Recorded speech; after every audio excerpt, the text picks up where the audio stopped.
Here's why people lose money when it comes to trading options. Theta decay. And I have a pretty good example. So about a month ago, I did something that I normally don't do, and I bought a put option in SPY for $332. The expiration was March 31st. So at the time, I was about 50 days out when I put on that trade. And if we look at the S&P 500 or SPY, it did correct or had a pullback, exactly what I wanted it to do. And we got around the $400 area, and I ended up selling the position for $482. Now at the time, 221, if we look at the chart, 221 SPY, again, was trading around 400.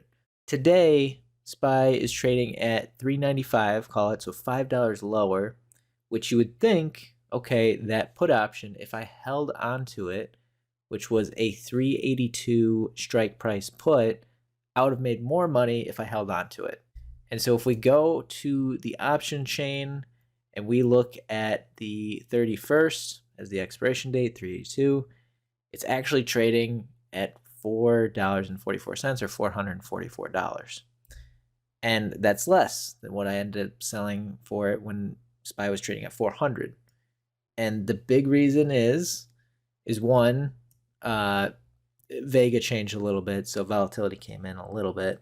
But the big kicker is theta. So you see this minus 0.13? That means that the put option theoretically is losing $13 of value every day that passes. So that is the time value of this option. So if the market trades sideways, or even if it's going down, it has to go down faster than you're losing money to theta.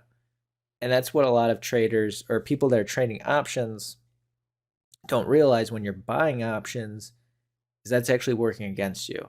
If you're the one selling the options, you're actually getting the benefit of theta decay. And that's why I normally am a seller of options. If I have a high conviction in a directional move, then I'm okay with maybe buying some options.